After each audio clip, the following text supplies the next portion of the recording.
Le portrait maintenant de l'ancêtre des Britanniques. Un squelette datant d'il y a 10 000 ans, retrouvé dans le sud-ouest de l'Angleterre, vient de livrer ses mystères. On va retrouver à Londres notre correspondant Loïc Delamornay. Bonsoir Loïc.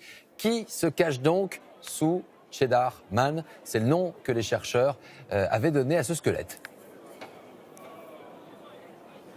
Oui, Laurent, et vous allez comprendre dans quelques instants pourquoi il est surnommé ainsi Cheddar Man. En tout cas, c'est effectivement l'ancêtre des Britanniques. C'est le plus vieux squelette complet jamais retrouvé ici au Royaume-Uni. Il a 10 000 ans, il était déjà connu. Mais ces derniers jours, une nouvelle analyse scientifique vient de bouleverser certaines idées reçues, occasionnant aussi dans le pays une certaine agitation dans les réseaux sociaux avec bon nombre de commentaires racistes d'ailleurs qu'on va vous épargner ici ce soir. Vous allez comprendre pourquoi en regardant cette surprise, une surprise finalement assez logique dans ce reportage avec Anto Filippi et Blanche Vatone.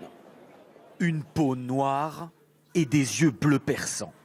Étonnés, les Britanniques viennent de découvrir à quoi ressemblait leur ancêtre, l'homme qui foulait le sol d'Angleterre il y a 10 000 ans.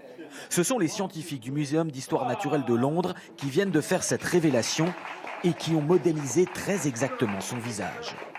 On n'aurait jamais imaginé ça il y a quelques années encore. Cette combinaison inhabituelle de cheveux bruns, bouclés, presque crépus, avec une peau très sombre et des yeux d'un bleu vif. La découverte du squelette de cet homme n'est pas récente. Il a été trouvé il y a plus d'un siècle dans les gorges du Cheddar, cette région du sud de l'Angleterre célèbre pour son fromage. En 1997, à partir de ce squelette, les scientifiques avaient déjà extrapolé son visage, celui d'un homme du Mésolithique d'une vingtaine d'années, blanc.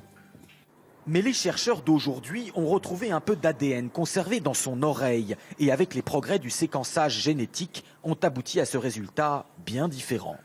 Ça ne m'étonne pas, l'humanité a voyagé depuis l'Afrique, donc ça me paraît logique. Ça va contredire ceux qui croient en une pureté.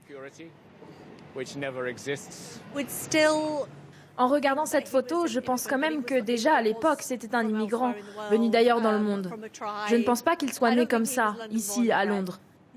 Selon les scientifiques, Cheddar Man est bien né noir sur le sol anglais. La généralisation de la peau blanche serait intervenue plus tard avec des vagues d'immigration plus récentes venues d'Europe du Nord.